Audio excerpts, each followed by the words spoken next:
राति पाहिले पाहिले राति पाहिले जागर शिव मंदिर लागिब भीड़ हइलो शिव मंदिर लागिब भीड़ राति पाहिले जागर शिव मंदिर लागिब भीड़ हइलो शिव मंदिर लागिब भीड़ पहिली दर्शन पहिली घर्षण पहिली दर्शन पहिली घर्षण पहिली पंडा पहिली धंडा पहिली भोग पहिली जोग पहिली भक्त बड़ राति पाहिले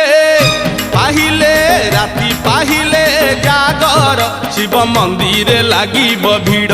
हइलो शिव मंदिर लागिब भीड़।